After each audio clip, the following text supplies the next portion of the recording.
football and money. Where does the money come from? Where does the money go? Who brings it in? Who spends it? So money comes from different sources. If you are looking at the FIFA, and it's not only the FIFA that make money, a lot of people make money, including small business and big businesses. FIFA projected that at the end of this World Cup, they are going to make at least $12 billion. I don't think I should be naming names. By his smile, I know some of his tickets have cut. And I don't like your shirt. I don't understand. I do not like your shirt. I feel like a lot of people don't just want to watch football again. They want to participate with their money. Government is trying to tax betting. I think they've done that already. They have not done that. It is part of the recommendation by World Bank to the country. Most times, if you are looking for one of the underlying causes of divorce, they'll be like, my husband is always betting. People selling their properties, selling their houses because of betting. So if they bring the tax policy, do you think it's going to help regulate? It depends on individual preference for betting. Speaking of betting, do we think it adds to the Nigerian GDP? I will not absolutely say whether it adds because I don't have the accurate figure of a percentage it adds to GDP, but I don't even know whether the computation of GDP reflects betting as part of the component. But one way or the other, if you gain, you contribute, you buy, and when you buy something, you contribute to the economy because consumption also drives the economy. Do you think hosting the World Cup is like a good investment, or do you think it's just a one-week simple party and everybody goes home? If you're using the World Cup as an excuse to carry out long-term infrastructure projects like roads, rail, ports, airports, then it makes sense because those infrastructure will still be used after the World Cup. But if you're spending billions of dollars like Brazil did in 2014 on their Brasilia stadium, the stadium was expensive, but then after the World Cup, it wasn't used, so they had to convert the parking lot into a bus terminal. Oh, that's interesting. So, yeah. Do you think Nigeria is at a place where it is ready to host the World Cup?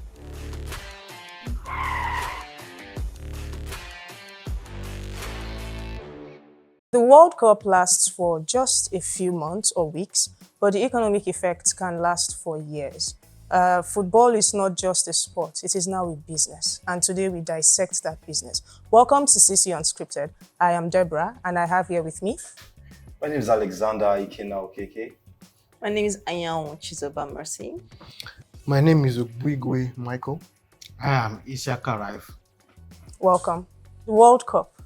It's the conversation on everybody's lips at the moment. Everyone is talking about Ronaldo, talking about Messi. We've sent some people home. Saddening, but at the end of the day, what can we do? So, what surprised you most about the World Cup? Like, which player, which team has surprised you the most about this World Cup? So to me, I think it's Cape Verde. Yeah. They did really amazing. You know, coming a small country coming out of Africa and doing this, you know, performing in the world stage is really, really inspiring. The last match they had with Argentina was really, I'm a Messi fan, but then, you know, I was saying, God, let this match just finish. So I think they did very well. You know, they lost at the end of the day, but they came out as a champion. They lost strongly. Yeah, they lost strongly. So, Cape Verde. How about you?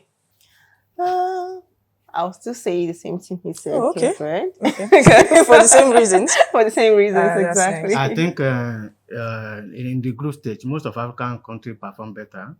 Only that, only when they get to round of 32 and they've started performing at this moment. But at the group stage, they perform very, very well. Most of the countries represent African very well. Yeah. So. How about you? For me, Norway. Oh yes. Oh yes. You know, the Vikings. The rolling thing. Yeah, that was a really, really nice celebration. And you know the World Cup is in the US, So so is it's it a the bit Viking rolls? sensational. The Viking rolls or the Both. Well, you can like both of them. There's nothing wrong with liking both of I them. think I like the performance. The performance of the Norway team.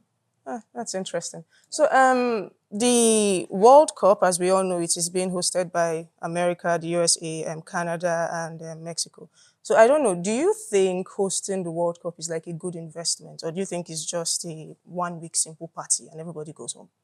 I don't know. Anyone who has proper stats on this should help us out. Okay, I would say the approach more than the stats, because if you're using the World Cup as an excuse to carry out long-term infrastructure projects like roads, rail, ports, airports, then it makes sense because those infrastructure will still be used after the World Cup. But if you're spending billions of dollars like Brazil did in 2014 on their Brasilia stadium, the stadium was expensive, but then after the World Cup, it wasn't used, so they had to convert the parking lot into a bus terminal. Oh, that's interesting. So yeah. Does anyone have like In a that same different Brazil, take? there was also a public protest against football because they said they didn't have sufficient health care, and then they were going to host football, right? And it was an issue then. Yeah, like you said, to me, it's legacy planning, right? Where you don't just plan on the sport, but then there should be a reason why you're doing it. It should be long term. The USA is also hosting this World Cup, and I mean, see the beautiful stadiums they have. They didn't just build them; True. it has been there. Do you understand? So I think some of them Germany. are renovated. yes, you just renovate. But I mean, imagine this is happening in Nigeria. Let's Even in Nigeria, imagine where we play our let's not bring the football. green country, please. No, I heard that no stadium has been used twice so far. Is that fake news? I think it's fake news. I think it's fake news. A lot of Fake news. matches have been, yeah. It has been played twice in the Atlanta, stadium. Miami, so it has been playing different times. They have even used one pitch for maybe Like 2 or multiple 3 matches. years. Yeah, So, okay. for multiple matches. Yeah, that's actually nice. I think we've already somehow spilled into the whole money conversation thing. So football and money. Where does the money come from? Where does the money go? Who brings it in? Who spends it? So football and money. When countries host sporting events, we find out that most times, they drive the economy. They bring in people and market is people, money is people. When people converge wherever you are, it means money is made. So I would hand this over to the economist on the table to tell us about football and money. I think money comes from different sources. If you are looking at the FIFA, and it's not only the FIFA that make money. A lot of people make money, including small business and big businesses. So, but for the FIFA itself, I think the first point of to look at is ticket selling.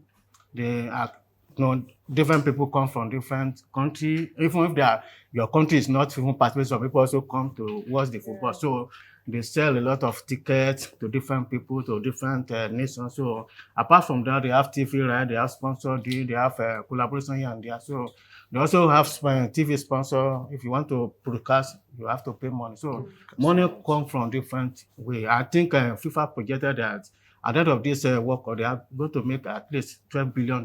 Oh, that's interesting. Yeah, That's so, huge. yeah, so- And you do some work on tourism. Yeah. Does this play into the whole yeah, World Cup thing? even before you leave your country, you have to enter airport, board plane, Yeah, and when you get to where you are going, you have to rent hotel.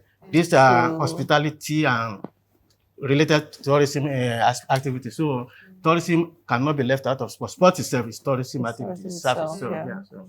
Yeah, that's nice. Does anyone have anything to add?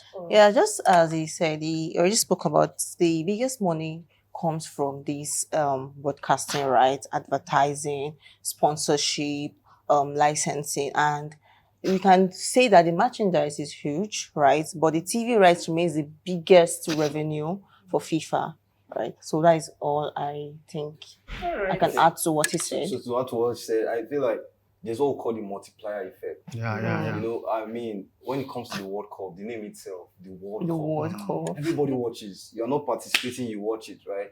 So broadcasting agencies, sporting directors, like the whole world is watching. Yeah. Do you understand? Betting sites. Yeah, definitely. And also, small businesses should not be left out because at the grassroots level, people buy small things when they are people buy beer. Even the barber and the barber Beer, so make your the money. small business are also participating and also getting money from this. Exactly. And we should not also It's a forget great job creation. opportunity for them. A lot of job activity will be going on during the World Cup, so and even before World Cup and after the World Cup. After the World Cup, exactly. I don't think I should be naming names, but by his smile, I know some of his tickets have cut. Because the way he's smiling, you expect. So let us discuss the business of betting. Where does betting come in? The revenue that betting brings. I mean, there are a lot of Let me begin issues with from an surrounding betting. elementary aspect of Okay, it. Historically, when you look at betting, it's not something that is new. In the olden days, they used to use pool betting, And if you are living with those who are used to bet before, they will have transition radio where they listen to commentary of this here and there. So that's and it has been modernized this time around. So that's where and it also involves business activities, loss and gain. I feel like a lot of people don't just want to watch football again. They want to participate with their money. Yeah, I know people. I know people that actually bought cars with this. But then it's not. Don't go and do it to. It's very addictive. It's very addictive. That's why I say gain and loss. Because most people, once they start, once they get that first gain, they feel like I need to get more gain. So they keep on putting their properties, It's like nicotine cigarettes. Exactly. It's so addicting, right? So there are many moral issues with betting, but then I believe there are moral issues with many businesses as well. So that is where do they call it corporate social responsibility comes in? I don't know if these companies are responsible in any way. Where if you bet too much, they're like, stop it. Yeah, I doubt they do that. So to add to what you said, right? Nigeria is a very complex country. Right. In Africa, we are the highest betting nation. Yes, in Africa right now. So that boils down to the fact that there is lack of opportunities. I mean, if the only opportunity for you to know you want to hit $1 billion is betting, you can do everything. So, speaking of betting, do we think it adds to the Nigerian GDP? Yeah, maybe. I will not absolutely say whether it adds because I don't have the accurate figure of a percentage it adds to GDP, but I don't even know whether the computation of GDP reflects betting as part of the component. But one way or the other, if you gain, you contribute, you buy, and when you buy something, you contribute to the economy because consumption also drives the economy. But if you lose, you also it's also deducted from the economy. So that's all right. what I can say. So something else you have to also consider with betting is the income effect. It's almost like it's a wealth transfer because it's mainly the unemployed and the underemployed young men who are struggling to have jobs and are trying to make money quickly. They bet and then they spend so much of their meager incomes on that, and that basically transfers wealth from them to the betting corporation. So to better maximize the economic value of it, I think it will make sense for there to be clear policies that could regulate and also tax these activities. I think government is trying to tax. Wait, let's round up. That's to prevent the wealth transfer effect to the betting companies. Oh, I see. Okay, I think government is trying to tax betting. I think they've done that already. They have not done that. It is part of the recommendation by World Bank to the country that is to tax betting. Maybe I don't know whether it will go to the beneficiary to the people that are betting. Okay, maybe it's the betting company they are going to tax. If they are taxing the betting company, it's going to be good. If you tax the betting company, it's also going to affect the individuals that are betting. Okay, and it could affect because it depends, but the tax may be on the betting industry, which will affect those who are betting clearly. So, but I think government could put policy around it before they even tax the taxes. So when they put this tax policy, do you think it will reduce the number of individuals betting and spending so much on betting? That could be this thing about betting, I don't know. Because if it's contagious, if it's addictive, do you think if they bring this tax policy, it's sort of regulate it, like there's going to be, because if you look in, as Alex said earlier, right, in Nigeria, there's this, because there's no job opportunities or there are not so much opportunities, people tend to go into betting. You see, most times, if you are looking for one of the underlying causes of divorce, they'll be like, my husband is always betting. People selling their properties, selling their houses because of betting. So if they bring this tax policy, do you think it's going to help regulate? It depends on individual preference for betting. If you are addicted, better. It's likely to continue. Addicted. Yeah. But if you are the person that does it randomly, it may discourage you from going there. A suggestion for policymakers is, I think government can put in place some policies that would sort of regulate what people can place for bets. So you can see, okay, no one is allowed to put their houses or put a cap on the amount of money that can be placed on a bet. You know, Or bet their wives. Yeah. that is very your children too. You know the problem right now. I feel like the options for bets now is enormous. But the truth is, at the end of the day, this whole betting thing is something that has entered the African system, and I don't think anytime soon would I don't think it's African alone. It's global something. I think no, but I mean Nigeria right now we are like. I think why you say Nigeria because we are in Nigeria, we see them more. Okay. That's why you're saying Nigeria. Okay. Yeah. Because if you're in other countries, you're going to see more people that are in that country and like, I think I only Nigeria also. You get it. Yeah. So they have already put this bait that can attract some people. I'm sure Ronaldo will score 2 goals. Yeah, Yeah, corner kick, A so lot of things. Yeah. To add to this, honestly, I feel like this is a good platform to use to speak about this. I feel like we are promoting the betting culture too much in this country. It's nobody's fault, but then I think yesterday I saw someone like Davido, an influencer, putting out a bet of almost $30,000. Do you understand? Yes. So looking at those kind of things, I feel like a lot of people look up to these people, right? Me seeing Davido playing this kind of, I'll be like, come on, for Davido. Influence. Don't go tasty, they look for Yeah, money. exactly. Time. Do you understand? Exactly. So it's not helping. So we need, proper, agencies to, regulate all of these things. So the World Cup, like I said earlier, was hosted by the USA, Mexico, and Canada. And one can argue that the USA is not necessarily a football fan. In general, they are not. Yeah, I mean, they misnamed the entire sport. Okay, So it is funny that they get to host while Nigeria is at the back corner. When we are football fans, I can say we are real football fans in comparison. So, do you think Nigeria is at a place where it is ready to host the World Cup?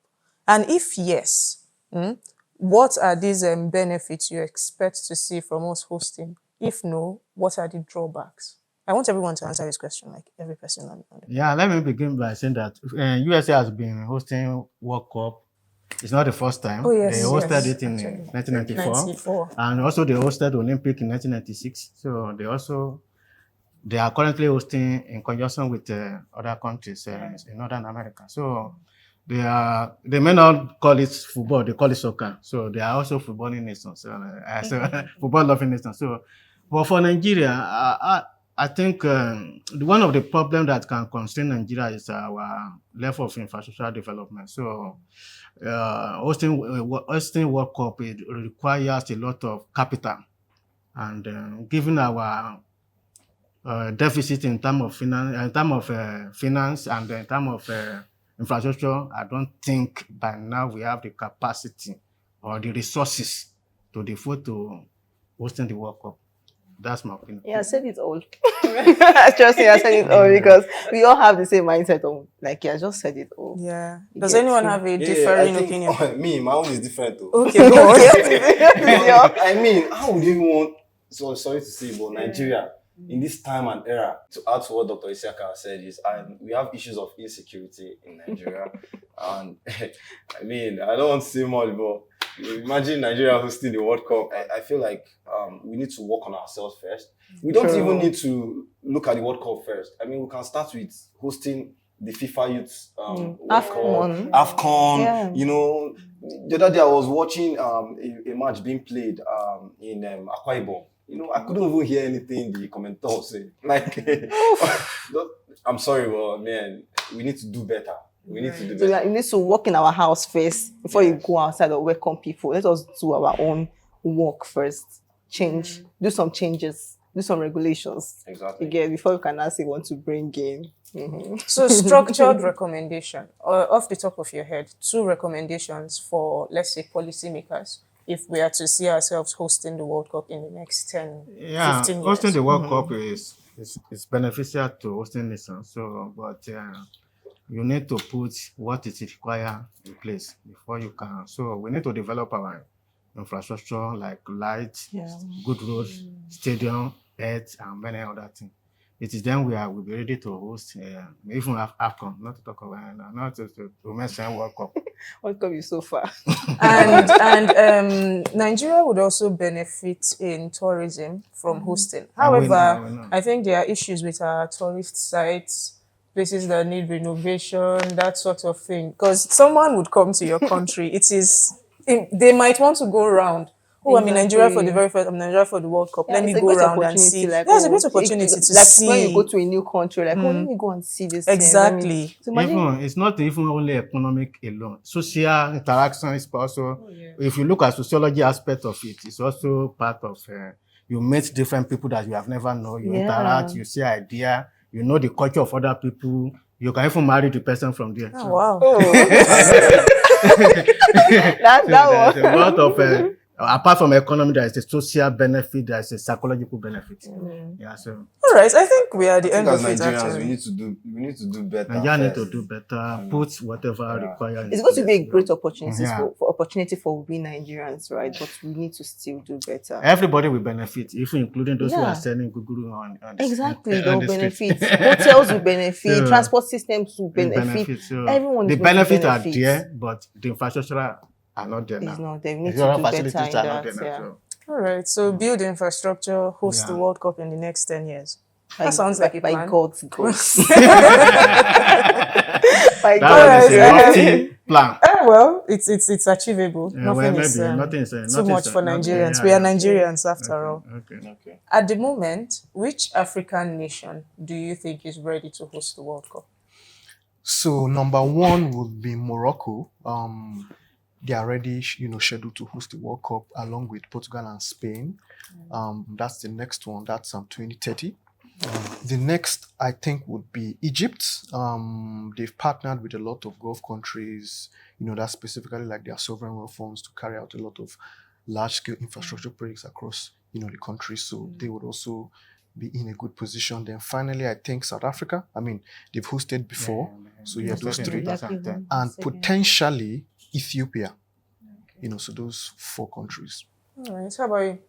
I think I will agree with him. Most of the Northern African countries, except Libya, can host the World Cup.